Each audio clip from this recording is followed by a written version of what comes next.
పరిశుద్ధ నామంలో ఉదయకాల ధ్యానాంశములకు ఆహ్వానం. 27వ కీర్తన 4వ వచనాన్ని మనం చదువుకుంటున్నాం. యెహోవా యొద్ద ఒక్క వరం అడిగితేనే, యెహోవా యొద్ద ఒక్క వరం అడిగితేనే దానిని నేను వెదుకుచున్నాను. యెహోవా ప్రసన్నతను చూచుటకును, ఆయన ఆలయంలో ధ్యానించుటకును నా జీవిత కాలమంతయు నేను యెహోవా మందిరములో నివసింప కోరుచున్నాను. ఎంత ఆశ్చర్యకరమైన, చాలా గంభీరమైన కోరిక. యెహోవా యొద్ద ఒక్క వరము అడుగుచూ ఉన్నాను అంటూ ఉన్నాడు కీర్తనకారుడు. ఎన్నో ఆశీర్వాదాలు, ఎన్నో నెమ్మదులు, ఎన్నో వరాలు ఆయన తీసుకున్నాడు. అయితే ఇదేంటబ్బా, ఇదేమన్నా క్రొత్త వరం అడుగుతున్నాడా, లేకపోతే వేరే తలాంతులు అడుగుతున్నాడా, ఇంకేమైనా గొప్ప మిలిటరీ ఫోర్స్ అడుగుతున్నాడా, ఏమడుగుతున్నాడు అని అనుకుంటే చాలా సులభంగా చెప్పాడు. యెహోవా ప్రసన్నతను చూచుటకును, ఆయన ఆలయంలో ధ్యానించుటకును అని అంటున్నాడు. నిజంగా ఎంత గొప్ప వరం. ఒక్క వరం. ఎన్నెన్నో వరాలు అడిగేవారు ఉన్నారు, భక్తి పారవశ్యంలో చేసేవారు ఉంటారు.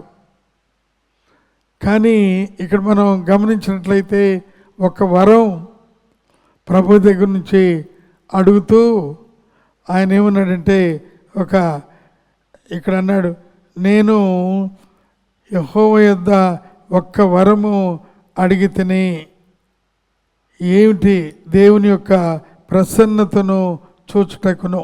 మామూలుగా ఆలయంలో ఉన్న ప్రత్యక్ష గుడారములో ప్రభు సాక్షి, ఆ మందస్సు దానిలో ఆయన ఉన్నప్పుడు ఏ రకంగా ఆయన గంభీరమైన తన యొక్క వర్చస్సు ఈ యొక్క వెలుగు రూపంలో అక్కడ కనబడుతూ ఉందో, తన్మయులై ఆయన ప్రసన్నతను ఎలా వారు చూడగలరో, ఆయన ప్రసన్నత, రేడియన్స్ ఆఫ్ గాడ్స్ గ్లోరీ వారు చూచిన వారు దేవునికి ఎంతో వందనాలు, స్తుతులు వారు చెల్లించగలుగుతూ ఉన్నారు. తర్వాత ఆయన ఆలయంలో ధ్యానించుటకును, ఒకటి ఆయన ప్రసన్నత చూడటం.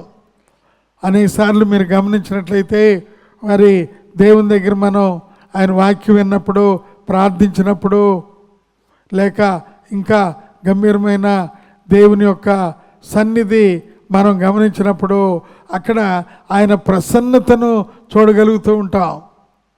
భక్తులు కూడా సమాజంలో ఆయన ఉన్నాడు, ఆయన ప్రసన్నత మనం చూడగలుగుతూ ఉంటున్నాం. We are able to recognize the radiance of God's beauty. అది నిజంగా చాలా ఆశ్చర్యకరం. రెండవది ఆయన ఏమన్నారంటే, ఆయన ప్రసన్నత చూచుటకును, ఆయన ఆలయంలో ధ్యానించుటకును. మామూలుగా ఇంటి దగ్గర ఉంటే 5 నిమిషాలకు ఎవరో ఒకరు వస్తూ ఉంటారు. బయటకు వెళ్ళినప్పుడు ఏదో రకమైన వ్యాపార ఆ యొక్క సరళిలో ఉంటాం. ఆలయంలో ఉన్నప్పుడు చాలా వరకు మనం సేఫ్గా ఉంటాం. ఈ ఆలయంలో ఆయనను ధ్యానిస్తూ ఉంటాం. ఆయన మైటీ డీడ్స్, గొప్ప కార్యాలు, ఆయన చేసిన స్వస్థత కార్యం, ఆయన చేసిన విడుదల, ఆయన చేసిన సమృద్ధి, ఇవన్నీ గమనిస్తే నిజంగా ఆలయంలో ధ్యానిస్తూ మనం ఉండగలం. ప్రియులారా, అది ఒక్క వరం. మరి రకరకాలుగా ఏది ఆత్మశాంతి లేకుండా 100 వరాలు అడిగేదానికంటే ఆత్మశాంతి కలిగిన ఒక వరం, అనగా మనస్సాక్షిని మరి సంతోషపరిచే ఒక వరం, అనగా మరి రక్షణ ఆనందములో నీవు ముందుకు వెళ్ళిపోయే ఒక వరం, దాన్ని ప్రభు అడుగుతున్నాడు. ఇంకొక చిన్న మాట చెప్తున్నాడు. నా జీవిత కాలమంతయు నేను యెహోవా మందిరములో నివసింప కోరుచూ ఉన్నాను. దేవునికి స్తోత్రం కలుగును గాక. ఆ ఒక్క వరం నీ వరం అవ్వాలని, ఆ ఒక్క వరం నా వరంగా అవ్వాలని ప్రభు కోరుతూ ఉన్నాడు.